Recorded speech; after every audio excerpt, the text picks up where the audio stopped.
Yousuf, it's the first week of September right now. Transfer window is closed. How do you look back on the previous window? Yeah, it's been a tough window. Just before I go into kind of the summary of the window, it's more just giving context on the starting point. So we obviously had the season we had last season. We come into the start of the window with 15 contracted first team players, 3 which were recovering from long-term injuries. So 9 players had left our squad at this point. So we had players that were returning to their parent club from loan, players that were sold, players that were released, and essentially what we were going into the new season with was 12 players, 12 fit players, no goalkeepers, 1 fit centre back, 1 striker. So obviously when you're thinking about the goals of the season, of course, that we want to try and improve as a team. We're also then thinking about depth, volume, and knowing that we need players. Of course, when we have the financial constraints that we have, we also have to plan in a certain way because we're using the same budget as last season. So we are kind of predicting players from the squad that will potentially leave and have left, and using those finances to bring players in. So we had to be controlled in terms of a quality standpoint, but also from a quantity standpoint as well.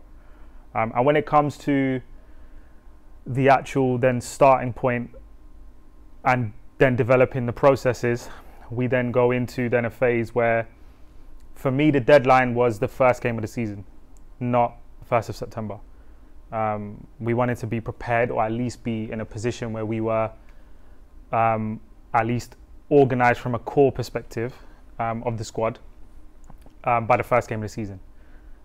So it allows us to develop relationships, it allows us to try and create what we want to try and create, and give ourselves balance during pre-season games. We wanted pre-season to mean something. If we're playing such top opposition, we wanted to make sure that we are prepared for that. So then the first thing that we do at that point is we renew Victor's contract. Of course, when looking at the squad, not only was it necessary, of course it was not a great season from anyone last season, but we saw that it was a player that we felt like we could continue to develop. Myself and Tomek spoke with him, also his agent, and we were kind of clear on what our expectations were, but also we were clear in that we have belief in him to still help us. So that was the first part. And then we integrate some of the players that we had given professional contracts to from our academy last season, so Ilyas, Shedi and Reno. And then we use some players from our high potentials, which, to be fair, like, those guys came in and really made a positive impact. So straight away you start to look a little bit more like a squad, especially in terms of numbers.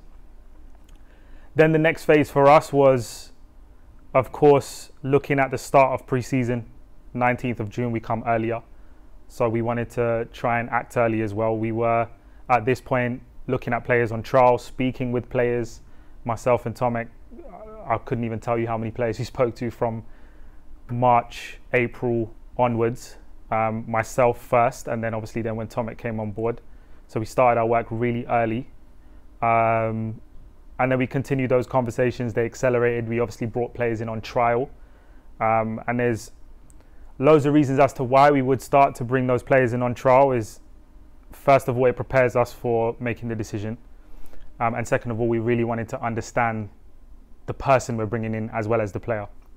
So we get to a point then where we sign 5 players just before the start of pre-season. So we sign Yuya, Joey, Shalva, Jaren and Vieri. We felt like all of them tick a lot of boxes from a personality standpoint, but also from adding quality, adding depth in the positions that we need. And then we obviously then go through the phases of pre-season. We play Ajax with the squad that we then had built at this point, and it was a very positive game, especially when it came to the performance level. I think, of course, the result is a positive one under the circumstances. It could have actually been a win when you actually look at the game as well. And I think that's where we kind of realized, okay, look, we're on the right path here and we're doing the right things. We carry on going. We then come to a stage where we again have difficulties with finances. We're looking at what we can do. We go into the loan market. We then bring on board Kasper from Poggen, who we knew quite well through Tomek, and also Damien as well, our head of performance. But of course, for me, the big thing was watching him myself, understanding what he's like as a player, how he fits within the way we want to play. We then bring him on loan. And then the next phase was the kind of training camp that we were going into in mid-July. And that was kind of a checkpoint for me, where we are at a stage where we have built the real core part of the squad so they can start to really develop relationships. And to be fair, that trip was very good for that. There was a lot of expression of how they have felt so far at the club, their personal standpoint and where they are, and that was really good for them to open up to each other as a group. And I think that will benefit us as the season progresses. You'll see those relationships that have been developed. Yeah, so that at this point we bring in Ricardo. Ricardo plays against Young PSV, and he also plays against Go Ahead Eagles. We decide very quickly that he's a player that we want to give a contract to. We want to bring on board. And there was interest from another club within our league on a bigger financial package. But in the end, he chose to come to us. And that's where we were really sure that we're signing the right player, because I think also that was one of our criteria, that we wanted players that will be able to come here for the right reasons and really want to come here. So him being involved for 2 weeks really helped him make his decision, which was really good. We then have a period where, of course, then we continue to decide what we want to try and do in terms of where the squad is at. We still, at this point, beginning of August, still have only one goalkeeper, still have only 3 centre-backs, so still positions to fill. But again, from a financial standpoint, absolutely nothing left for us to spend. We cannot bring anyone else in. So then we start to then delve into contacts, relationships and networks that we have to try and get players in from loan clubs that can really help us bring a player in, but also at the same time almost contribute towards the whole salary of the player. Where that's beneficial for both sides is that, of course, then the player gets exposure and gets minutes and gets game time. Of course, it being deserved. And that's the scenario and the place that we want to try and create. But then we then have conversations, of course, with Liverpool regarding Jakub. He then comes on board in that moment, which was very useful for us, especially when, of course, we want 2 goalkeepers that are, on a similar level, that are competing for a place, which is also important for us. And then we then go into, obviously, then the scenario with Salah and Luke, which Luke obviously adds to the depth of the centre-back position, and of course adds quality. And Salah obviously adds from a standpoint of a player that I feel like will come in and be decisive in key moments throughout the season for us, just because of the quality he has, but also the mentality that he has as well. So overall, at this point, then we're coming towards the end of the window. Of course, we had planned at this point to have Danny and Anas with us, which is incredibly frustrating. And of course, the processes have been spoken about. We're now, I think, hopefully in a good way to try and bring them back very soon. But at this point, we had planned to have Danny and Anas back very soon. But it's okay, because we will still find solutions and we will still work with the players that we have because they're very capable. But of course, you still miss the influence of the guys that we felt like we would have at this point. So we then now are in a position where I think there's a lot more balance within the squad. We've created a little bit of a structure when we summarize in terms of competition. No place is guaranteed, and I think that's very quickly now being known by the squad as well, that every place is up for grabs, every position you have to fight for, and it's up to us to try and create that environment. And I think having the depth now that we have within the squad, we're able to do that.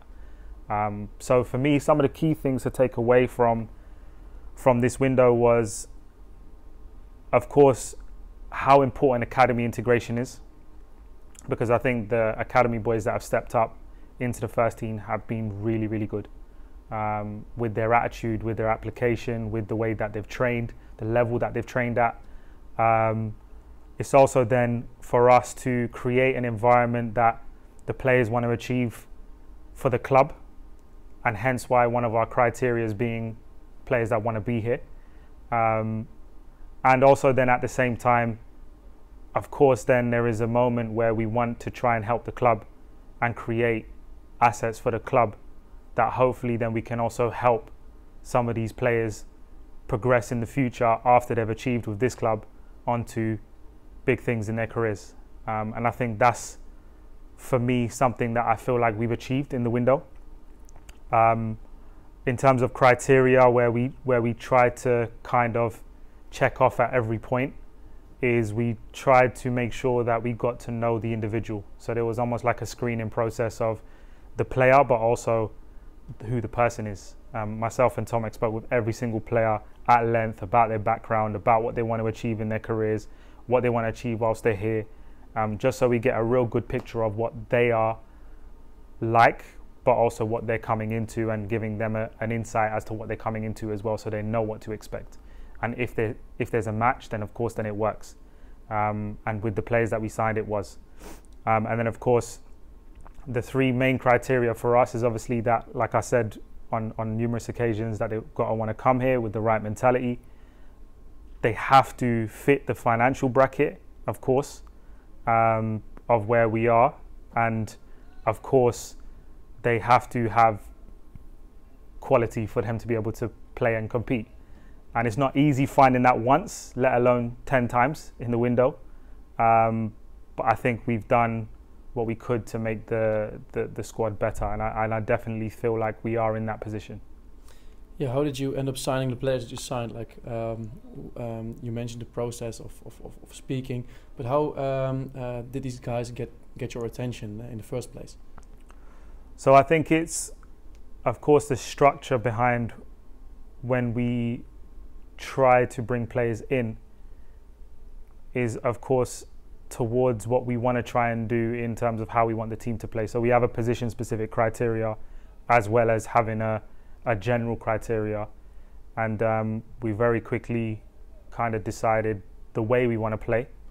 And I think when we are then going into our networks and trying to identify the main targets in the end, we are then comparing it to the criteria that we have.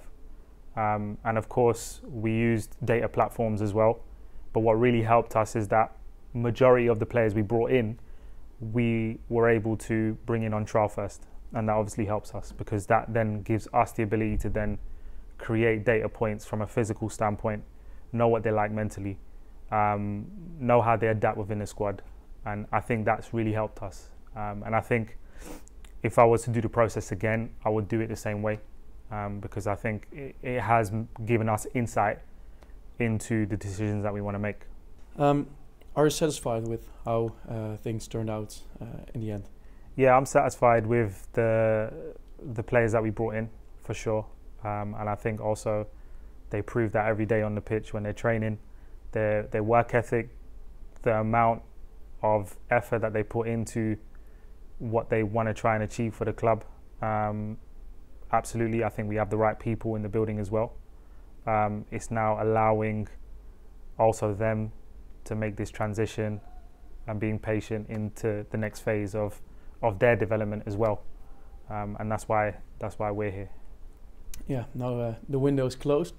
What's next for you? What do your next few months look like until it's January and things will start to move around again? So I think in terms of the organization structure, we've made a lot of changes. So of course, like, that doesn't just mean that you make the changes and then you just kind of leave it and look back at it after a couple of months. It's continuous reviewing, continuous assessing where we are in each department that we've made changes. Of course, now there's a slight change from a medical perspective that we're about to now go into, which we will work together on trying to find the best solutions with Damien, our head of performance, and with the guys at Skolton as well. And I think for us, it's just continuous maintenance, continuous managing of the new processes that have been introduced, because I think that's one of the things that I feel like maybe didn't happen before, where it then was allowed to then fall into a place where it needed to change. So I think for us, it's making sure that there's continuous maintenance, continuous reviewing to make sure that everything that we have put in place is still being achieved and is still the right thing, because of course you have to adapt to scenarios as well. We're 4 games into the season. How do you look back? How do you review the past few games? So I think the biggest thing really for me is, of course, we have to remember where we came from. And I continuously say that because we finished 19th in the league last season. We conceded the most goals. We lost 23 games out of 38. And I think reason why I mention that is because, of course, when you judge progress, it's not like you're going to make a few changes, bring in some new players, and things just change all of a sudden, and now you're competing for the title. Like I say this all the time, it's not fairy tales, you know. Like you don't just end up making changes like this and everything just changes straight away and we get results straight away. The biggest thing for me is the way I would judge progress is now every game we're coming into this season, we actually believe that we could have got points from every game. And I think that's progress for me, because that wasn't the same last season. We were going into it thinking, okay, what type of day is this going to be? I think we're more sure and more assertive on what we can achieve from every game that we play, which is also good. It's a way of judging progress. Of course, like the game against Young PSV last week, great to have a full house. Fans were incredible. Club done a great job of making that happen with the fans. Where I talk about fairy tales, obviously the fairy tale ending would have been we walk away with 3 points and everyone goes home happy.